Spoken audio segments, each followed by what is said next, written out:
ಬೀಡು ನಮ್ಮ ಕರ್ನಾಟಕ. ವೀರಾದಿ ವೀರರ ನಾಡು ನಮ್ಮ ಕರುನಾಡು. ಕದಂಬರ ಆಳ್ವಿಕೆಯಿಂದ ಪ್ರಾರಂಭವಾದ ಆಡಳಿತ ಮುಂದೆ ಹಲವು ದಿಟ್ಟ ಹಾಗೂ ಶ್ರೀಮಂತ ರಾಜವಂಶಸ್ಥರ ಆಳ್ವಿಕೆಯಿಂದ ಭವ್ಯ ಇತಿಹಾಸವುಳ್ಳ ನಾಡಾಗಿ ಬೆಳೆಯಿತು.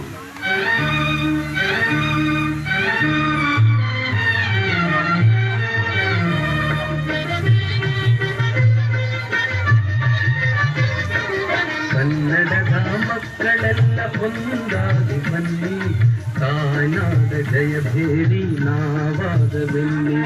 ಕನ್ನಡದ ಮಕ್ಕಳೆಲ್ಲ ಒಂದಾಗಿ ಬನ್ನಿ, ತಾಯ್ನಾಡ ಜಯಭೇರಿ ನಾವಾದ ಬೆನ್ನಿ. ಕನ್ನಡದ ಮಕ್ಕಳೆಲ್ಲ ಒಂದಾಗಿ ಬನ್ನಿ.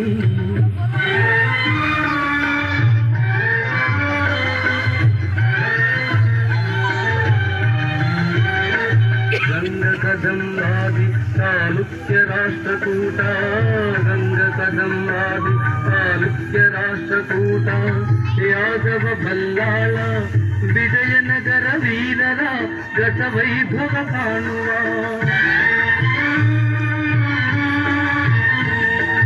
ನವಶಕ್ತಿಯ ತುಂಬುವ ಭುವನೇಶ್ವರಿ ನೀಡುವ ಸಂದೇಶವ ಸಾರುವ. ಕನ್ನಡದ ಮಕ್ಕಳೆಲ್ಲ ಒಂದಾಗಿ ಬನ್ನಿ, ತಾಯ್ನಾಡ ಜಯಭೇರಿ ನಾವಾದ ಬೆನ್ನಿ. ಕನ್ನಡದ ಮಕ್ಕಳೆಲ್ಲ ಒಂದಾಗಿ ಬನ್ನಿ.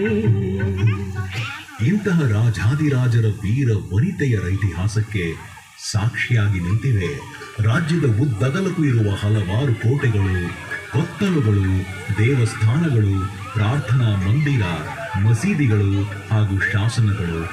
ಚಿತ್ರದುರ್ಗದ ಕಲ್ಲಿನ ಕೋಟೆಯಿಂದ ಹಂಪಿಯ ಕಲ್ಲಿನ ರಥದವರೆಗೆ, ಮೈಸೂರಿನ ಭವ್ಯ ಅರಮನೆಯಿಂದ ಬಿಜಾಪುರದ ಗೋಳ ಗುಮ್ಮಟದವರೆಗೆ ನೋಡಲು ಸಿಗುವ ಹಲವಾರು ತಾಣಗಳು ನಾಡಿನ ಇತಿಹಾಸದ ವೈಭವವನ್ನು ಸಾರುತ್ತವೆ.